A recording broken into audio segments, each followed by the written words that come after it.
नमस्कार, बहुत स्वागत है आपका डेली 24 भारत में। मैं हूं आपके साथ अनीता शर्मा। शुरुआत करते हैं देश दुनिया की बड़ी खबरों से।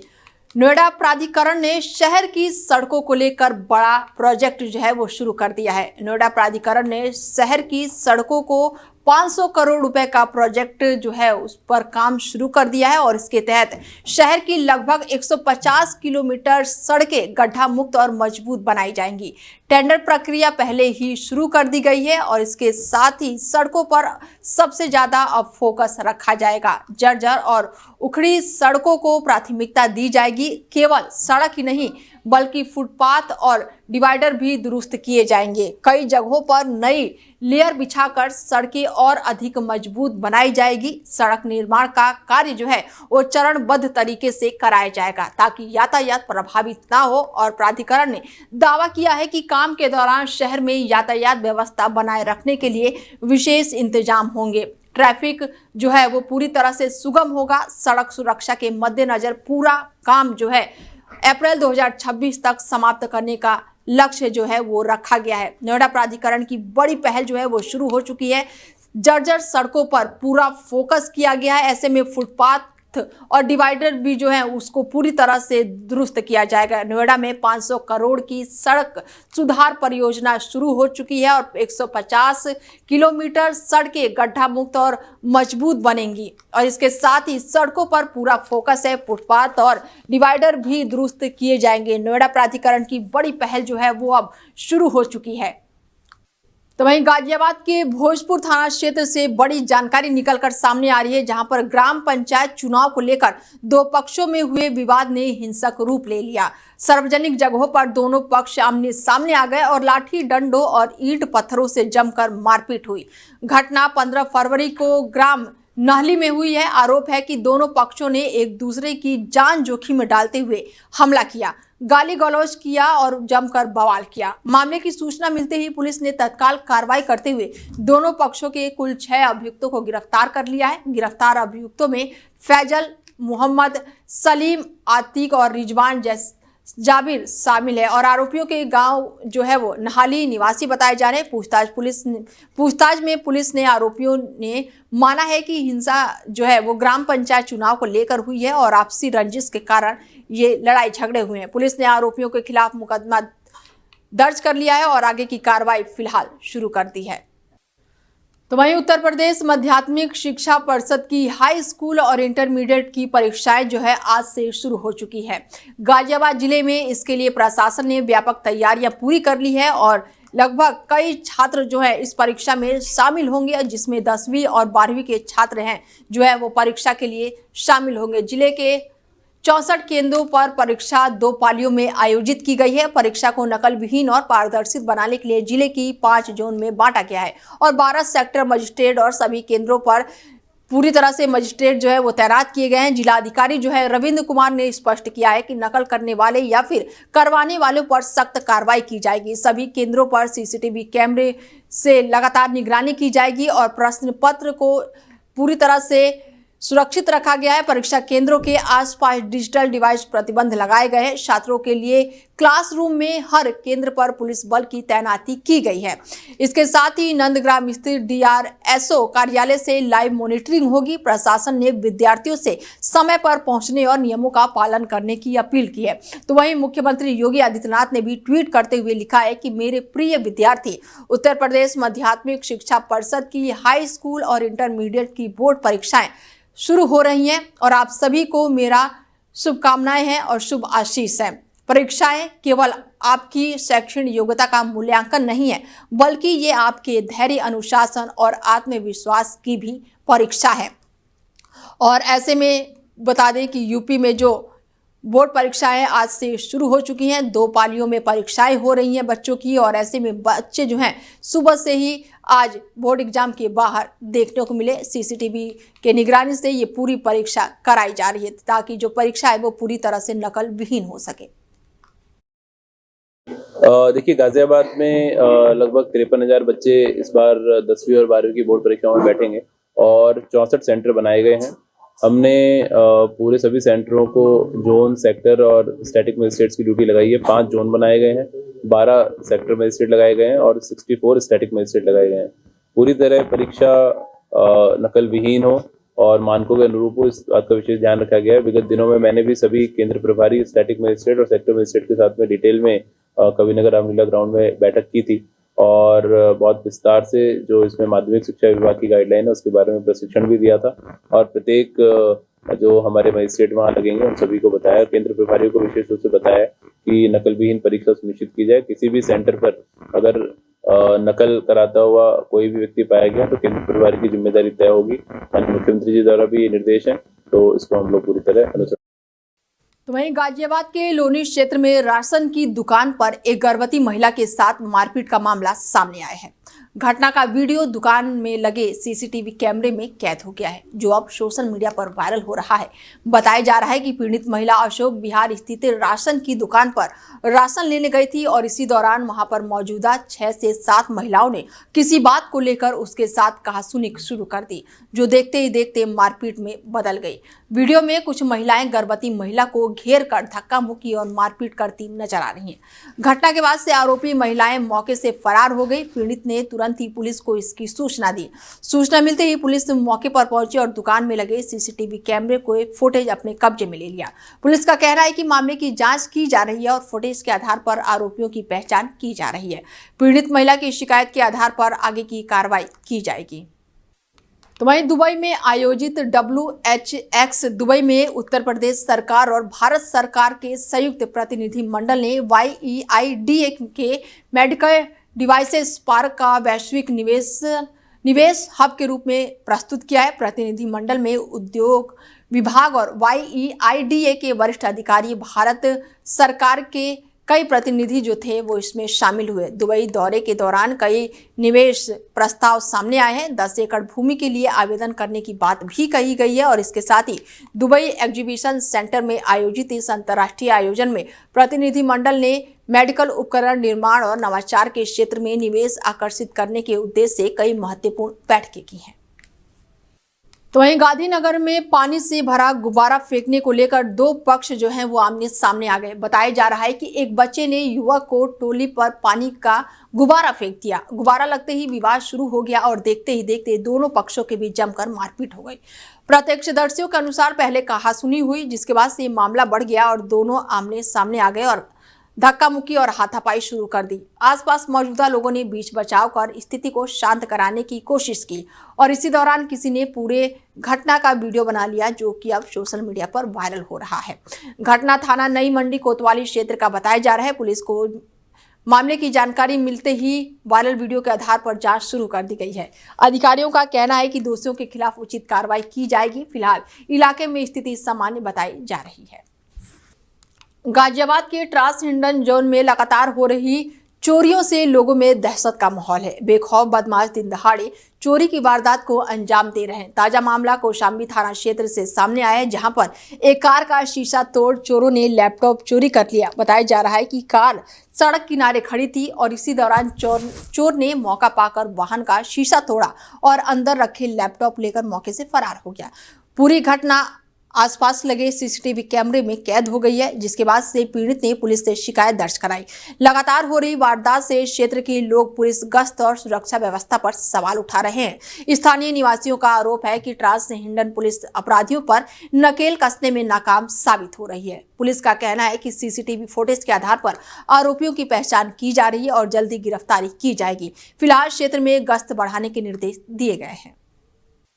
गाजियाबाद के इंदिरापुरम क्षेत्र में साया गोल्ड सोसाइटी के पास देर रात चाय की टपरी पर हंगामे का मामला सामने आया है। बताया जा रहा है कि देर रात चाय के नाम पर जुटी महफिल के दौरान 2 युवतियों के बीच किसी बात को लेकर कहासुनी शुरू हो गई और देखते ही देखते विवाद गाली गलौज और फिर मारपीट में बदल गया।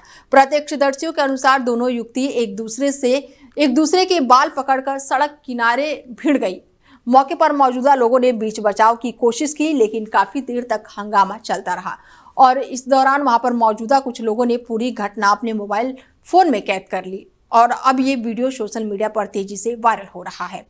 घटना के बाद देर रात तक चाय की टपरियों के संचालन और सार्वजनिक व्यवस्था को लेकर सवाल उठने लगे। स्थानीय निवासियों का कहना है कि ऐसी घटनाएं क्षेत्र की शांति और सुरक्षा के लिए चिंता का विषय है।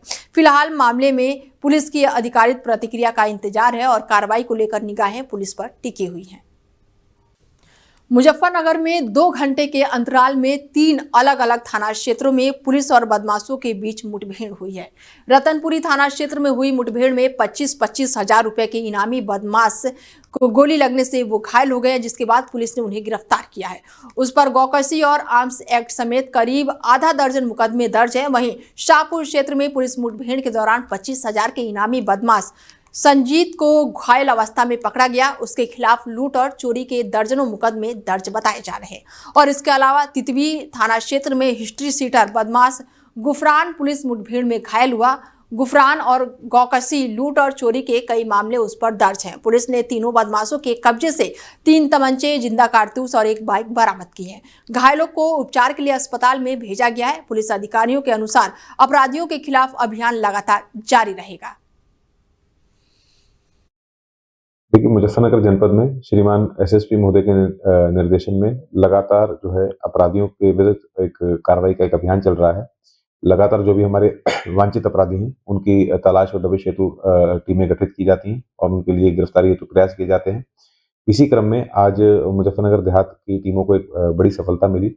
2 25-25 हजार के इनामी अपराधी जो बड़े लंबे समय से, कुछ लगभग 1 साल से, कोई लगभग 6 महीने से जो वांछित चल रहे थे, ऐसे 2 25-25 हजार के इनामी अपराधी गिरफ्तार किए गए हैं। और एक जो है हिस्ट्री शीटर अपराधी, थाना तेतावी का हिस्ट्री शीटर अपराधी जो है पुलिस मुठभेड़ में गिरफ्तार किया गया है। एक जो इसमें अपराधी हैं, एक उसमें संजीत है जो बिजनौर का रहने वाला है, जो थाना शाहपुर से लूट के मुकदमे में वांछित चल रहा था। इसको थाना शाहपुर पुलिस द्वारा पुलिस मुठभेड़ में गिरफ्तार किया गया है। इसके ऊपर कई पुराने लूट, चोरी, पुलिस मुठभेड़, संगीन पुराने मुकदमे इसके ऊपर दर्ज हैं। इसके पास से जो है तमंचा, जिंदा व खोखा कारतूस बरामद हुए। तो वहीं मुजफ्फरनगर पुलिस ने नाबालिग लड़की के साथ छेड़खानी करने वाले मनचले युवक को सबक सिखाया है। आरोपी युवक पर अश्लील मैसेज और भद्दे कमेंट भेजने का आरोप था। जानकारी के अनुसार युवक लगातार लड़की को परेशान कर रहा था और सोशल मीडिया के माध्यम से आपत्तिजनक संदेश भेज रहा था। पुलिस ने मामले की गंभीरता को देखते हुए तत्काल कार्रवाई की। आरोपी को पकड़कर सख्त चेतावनी दी गई और उसे पैरों पर चलने लायक नहीं छोड़ने की नसीहत भी दी गई। स्थानीय लोग पुलिस की इस कार्रवाई से संतुष्ट है और उनका कहना है कि इस तरह की कार्रवाई समाज में दूसरों के लिए भी संदेश देती है कि नाबालिगों के साथ छेड़खानी बर्दाश्त नहीं की जाएगी। पुलिस ने चेतावनी दी है कि भविष्य में इस तरह की किसी भी मामले में आरोपियों के खिलाफ कड़ी कार्रवाई की जाएगी। ये मामला मुजफ्फरनगर के चरथावा कोतवाली क्षेत्र का है। तो वहीं बुढ़ाना कोतवाली क्षेत्र में बाइक सवार 2 बदमाशों ने सोमवार देर शाम को दानिश नाम के युवक पर हमला बोल दिया। युवक बाजार से दवाई लेकर अपने घर लौट रहा था और तभी आमिर और सदम नाम के बदमाशों ने उसकी बाइक पे पहले टक्कर मारी और फिर उसे गिरा दिया और इसके बाद उन्होंने फायरिंग करते हुए युवक का पीछा किया। दानिश ने अपनी जान बचाने के लिए पास के एक मकान में प्रवेश किया, जबकि दोनों आरोपी बाइक से फरार हो गए। घटना पास के ही मकान में लगे सीसीटीवी कैमरे में कैद हो गई, जिसे बाद में सोशल मीडिया पर वायरल कर दिया गया। वायरल वीडियो में दिख रहा है कि दोनों बदमाश फायरिंग करते हुए दानिश का पीछा कर रहे हैं, जिससे इलाके में सनसनी फैल गई। पीड़ित दानिश ने बताया कि पहले भी उसके परिवार और आरोपियों के बीच विवाद हुआ था और इस रंजिश में ही ये हमला किया गया है। पुलिस ने दानिश की लिखित शिकायत पर गंभीर धाराओं में मुकदमा दर्ज करके आरोपियों की गिरफ्तारी का प्रयास शुरू कर दिया है। एसएसपी मुजफ्फरनगर संजय कुमार वर्मा ने बताया कि आरोपियों की पहचान हो गई है और समद और आमिर को जल्द ही गिरफ्तार किया जाएगा। पुलिस ने इलाके में दबिश बढ़ा दिया और सख्त कार्रवाई की बात कही है। देखिए, आपके माध्यम से ही मामला ये संज्ञान में मेरे आया है और एक वीडियो दिखाया आपने जिसमें कि एक लड़का फायरिंग कर रहा है और उसमें 2 लड़के हैं कि गाड़ी पर हैं और जिस पर फायर किया जा रहा है उसने इस कंप्लेन कर दिया, मुकदमा दर्ज कर लिया गया है और इसमें उचित धाराओं में अभियोग दर्ज करने के बाद पहचान भी हो गई है कौन लोग हैं वो, और एक व्यक्ति की समद नाम है, का नाम आदिम नाम है। दोनों को जल्दी ही गिरफ्तार कर लिया जाएगा और सख्त से सख्त कार्रवाई इसमें की जा रही है और दबिशें जो है दी जा रही हैं इसमें। सर, मैं दवाई लेकर मेडिकल स्टोर से आ रहा था और मुझे बाइक मेरे प्रिंस स्कूल के पास बाइक पर रोका गया और मुझ पर आमिर, सुनोप लियाकत और वह समद पुत्र समीम ने तमंचे से फायरिंग की। मुजफ्फरनगर के शाहपुर थाना क्षेत्र से मामला सामने आया है, जहां पर शिव मंदिर के महंत के साथ दबंगों ने मारपीट और अभद्रता की है। आरोप है कि आरोपियों ने मंदिर की मूर्ति भी खंडित कर दी। घटना का वीडियो मंदिर में लगे सीसीटीवी कैमरे में कैद हो गया है। पुलिस को शिकायत में महंत ने बताया कि मारपीट करने वाले आरोपियों में ग्राम प्रधान का भाई, एक युवक और उसका भांजा शामिल है। घटना के बाद से भी 2 दिन बीत जाने के बाद किसी भी प्रकार का मुकदमा दर्ज नहीं किया गया।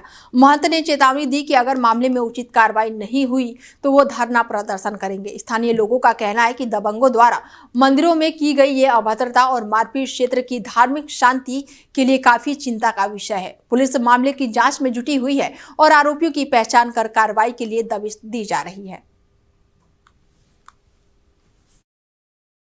मामला ये था कि परमिशन ली थी। 15 तारीख की प्राण प्रतिष्ठा यहाँ पे मंदिर में हुई। 16 तारीख का भंडारा था। परमिशन ले रखी थी। परमिशन सीओ साहब के साइन वाइन सब कुछ कंप्लीट कर रखा था। प्रशासन आया, प्रशासन ने बड़ा सहयोग करा, कोई दिक्कत नहीं 2 दिन तक। कल शाम हमारे गांव का जो मौजूदा प्रधान है, उसका भाई, उसका लड़का और उसका भांजा, तीनों आए शराब पी के। यहाँ पे मंदिर के पीछे टेंट लगा हुआ था, यहाँ बढ़ गए। मैं गांव में प्रसाद देने के लिए गया हुआ था।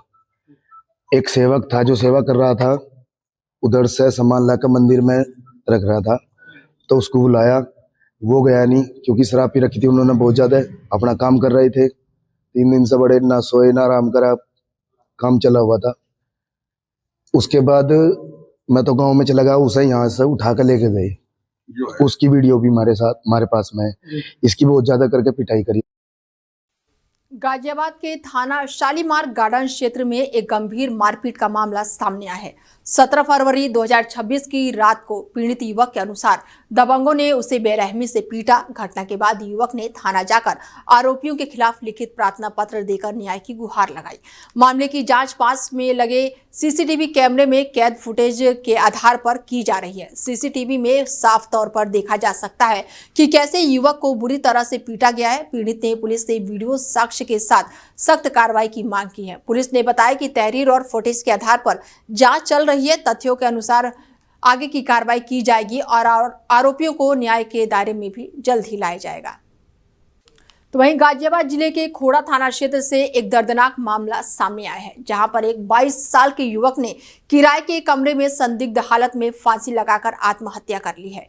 युवक मूल रूप से बुलंदशहर का रहने वाला बताया जा रहा है। जानकारी के मुताबिक मृतक युवक एक दिन पहले ही किराए पर कमरा लेने के लिए इलाके में आया था, लेकिन मकान मालिक ने कमरा देने से इनकार कर दिया था।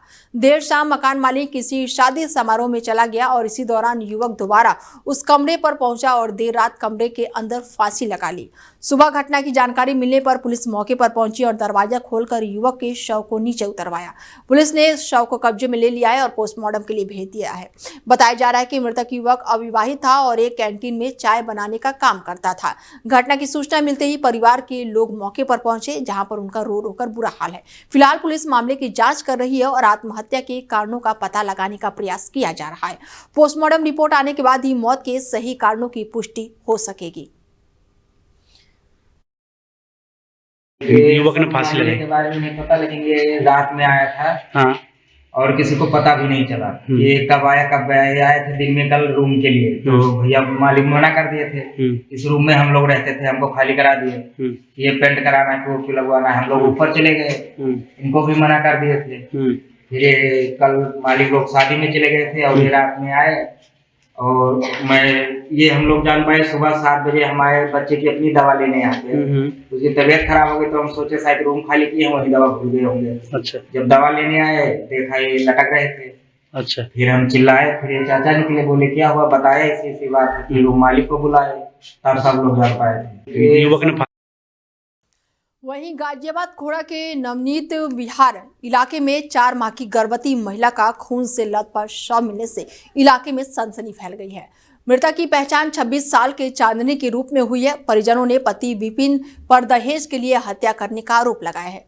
घटना रविवार रात की बताई जा रही है। सूचना मिलते ही पुलिस कैमरे मौके पर पहुंची तो कमरे में चांदनी का शव पड़ा मिला, जबकि उसके 1.5 साल के मासूम बच्ची मां के सीने से लिपटी हुई मिली। बच्ची को सुरक्षित नाना को सुपुर्द कर दिया गया है। पिता की तहरीर पर पुलिस ने दहेज हत्या का मामला दर्ज कर जांच शुरू कर दी है। पुलिस को कमरे में फंदा भी मिला है, जिससे लेकर आत्महत्या और हत्या दोनों पहलुओं पर जांच की जा रही है। एसीपी इंदिरापुरम अभिषेक श्रीवास्तव के अनुसार आरोपी पति समेत ससुराल पक्ष की तलाश की जा रही है और पोस्टमार्टम रिपोर्ट के आधार पर आगे की कार्रवाई की जाएगी। तो वहीं गाजियाबाद के थाना खोड़ा क्षेत्र में सोशल मीडिया पर वायरल हुए मारपीट की वीडियो को पुलिस ने गंभीरता से लेते हुए तत्काल कार्रवाई की। वायरल वीडियो में एक व्यक्ति के साथ गाली गलौज और मारपीट करते हुए दो युवक दिखाई दे रहे थे। बताया जा रहा है कि थाना खोड़ा क्षेत्र में हिंदू संगठन से जुड़े कुछ कार्यकर्ताओं द्वारा एक व्यक्ति के साथ मारपीट का वीडियो सोशल मीडिया पर तेजी से वायरल हुआ था। वीडियो सामने आने के बाद से थाना खोड़ा पुलिस ने मामले का संज्ञान लिया और वीडियो के आधार पर पहचान कर दो अभियुक्तों को गिरफ्तार कर लिया। पुलिस के अनुसार गिरफ्तार किए गए दोनों आरोपी युवक जो है वो वायरल वीडियो में पीड़ित के साथ गाली गलौज और मारपीट करते हुए साफ नजर आ रहे थे। पुलिस ने दोनों को हिरासत में लेकर उनके खिलाफ संबंधित धाराओं में मुकदमा दर्ज कर लिया। फिलहाल पुलिस द्वारा आगे की कार्रवाई की जा रही है और मामले की जांच जारी है। पुलिस का कहना है कि कानून हाथ में लेने वालों के खिलाफ सख्त कार्रवाई की जाएगी। नोएडा के सेक्टर 150 के रहने वाले युवराज मेहता की मौत के बाद से उनके घर पर अब ताला लग गया है। घटना से परिवार आहत हुआ और युवराज के पिता राजकुमार मेहता ने देश छोड़ दिया। राजकुमार मेहता पहले अपने बेटे युवराज के साथ नोएडा सेक्टर 150 में रहते थे, लेकिन हादसे के बाद वो अकेले रह गए। हाल ही में वो अपनी बेटी के घर लंदन चले गए। युवराज मेहता की मौत की जांच के लिए एसआईटी गठित की गई थी और दावा किया गया था कि 5 दिन में रिपोर्ट तैयार कर ली जाएगी, लेकिन 1 महीने बीत जाने के बाद भी एसआईटी की रिपोर्ट सार्वजनिक नहीं की गई। पुलिस और प्रशासन से अब तक परिवार को कोई भी संतोषजनक जानकारी नहीं मिली है, जिससे मामले की गंभीरता और पारदर्शिता पर सवाल उठ रहे हैं। फिलहाल खबरें लगातार जारी है, बने रहिए आप हमारे साथ और देखते रहिए डेली 24 भारत। नमस्कार।